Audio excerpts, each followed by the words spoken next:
Good morning. My name is Kirsten. I'm a family nurse practitioner student. I'm going to be doing your eye exam today. Do you have any questions before we get started? No. Okay. So first I'm going to start with testing your visual acuity. We're going to use the Rosenbaum chart for this. I hold it 14 inches in front of the patient, and I'm going to have you cover one eye to start and have you read the lowest line that you can with that one eye covered. So go ahead and cover one eye and then read the lowest line for me. E, C, T, P, and L. Okay, and cover your other eye. Same thing. E, C, T, P, and L. All right, and now both eyes. E, C, T, P, and L. Okay, and from that test, the patient has 20/20 vision. All right, we're gonna also test his color vision. Can you tell me what color this line is? Green. And what color is this line? Red. Okay, all right. Next, we are going to test his visual field. So I'm going to have my arms out to the side and tell me when you can see my fingers wiggling. No. Same thing? No. Okay, all right. Now go ahead and cover one eye for me. And same thing, I'm going to have my hand out and wiggle the fingers in. Tell me when you can see, okay? Yep. Okay, other eye? Yep. Okay, all right. Next, we'll be inspecting the eyes. I am just looking at the eyelids, eyelashes to see if there's any masses or cysts or redness, which I do not see. I'm also looking at the lacrimal apparatus or the tear duct, looking for any edema, any excessive tearing, which I do not see. Now I am also going to look at the sclera and conjunctiva. To get a better look, I'm just going to hold your eye lids just slightly down and have you look around so I can get a good look at everything, okay? All right, and go ahead and look around, down, to the side, other side. Okay, and when doing that, I do not see any papillary edema. I don't see any redness.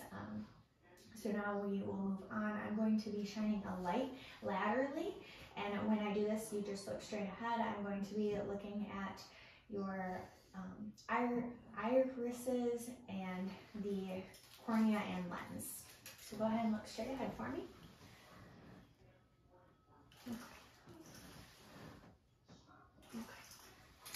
And it does seem to have the appropriate opacities when shining the light in there.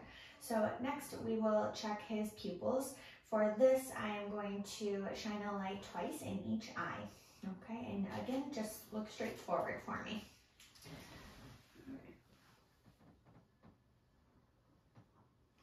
And other eye. Okay, pupils are equal, round, and reactive to light. Now we are going to test for accommodation. Go ahead and hold one finger up for me, one of your fingers up, and I'm gonna hold a finger out here. Go ahead and look at my finger, and then back at yours. My finger, back at yours. And pupils accommodate as well. When testing our pupils, they are also direct and consensual as well. Okay, so now that we have tested the eyes, next we are going to test the corneal reflection. So for this test, I'm going to hold my pen light just 2 inches in front of your nose. Again, just keep looking straight. Okay, and that is equal in both eyes. So next we will test your eyes for any extraocular movements. When I'm doing this, I'm looking for any lid lag or nystagmus. So for this, you will keep your head straight and just follow your eyes to my finger. Okay.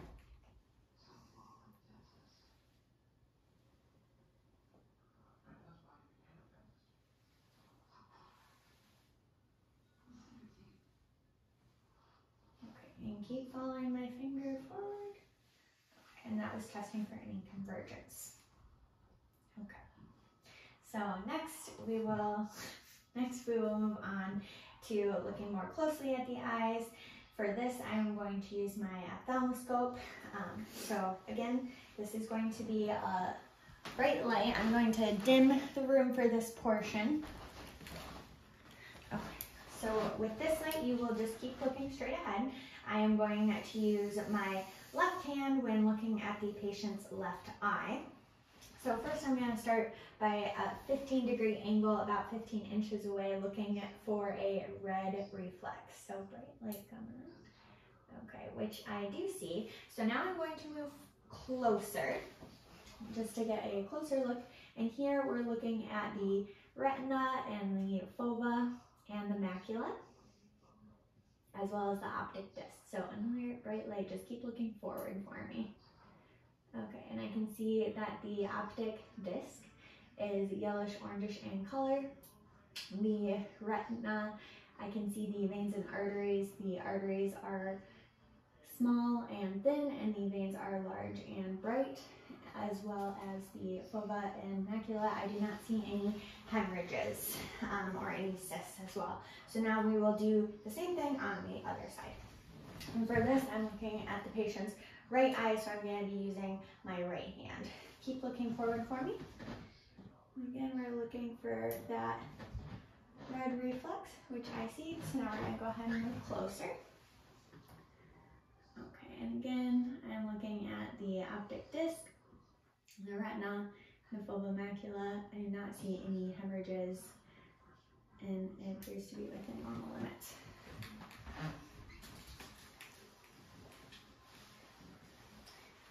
And that concludes our eye exam.